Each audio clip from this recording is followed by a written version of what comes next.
Jordan, what was your inspiration to start CapSource? Where did that come from? It was my personal experience. I was a very good student starting from, middle school, high school, sat in the front of classes, was regularly participating, I went to office hours. I was close with all my educators. And I kind of realized that, of course, like way to get a job is through relationships and hard work. But to find the right job is a lot more complicated. And there's so much out there and it's changing so fast. And students are just so far away from their professional careers until they started. And I feel like it should be more of a transition, and that really should be what the purpose and function of higher education is, to make sure students are prepped with the experience and skills that they need. I went to a great school. I went to Lehigh University, performed very well in class, but I ultimately chose a career path originally that really wasn't a good fit for me. And I felt like if this was happening to me as a attentive student, what's happening to the students that are less attentive, that are not going to career services, that are not going to career fairs, that are not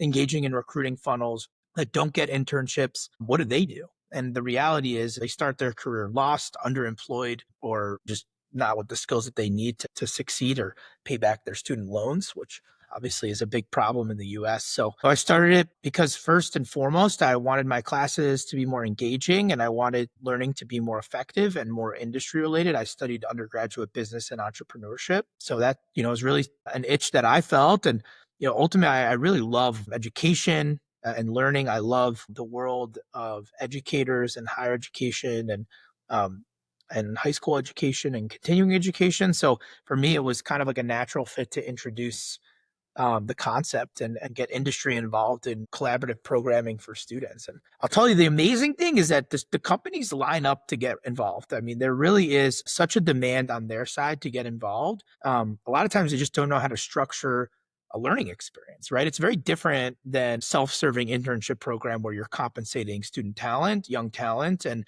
they're part of your talent pipeline and they're working in departments and they have managers. Like, we're trying to make this really low maintenance, minimal oversight for industry organizations so that students can get this experience, but not look at it as they're beholden to this organization or that they have to dedicate an inordinate amount of time to the collaboration. It's really just discovery. It's just getting started.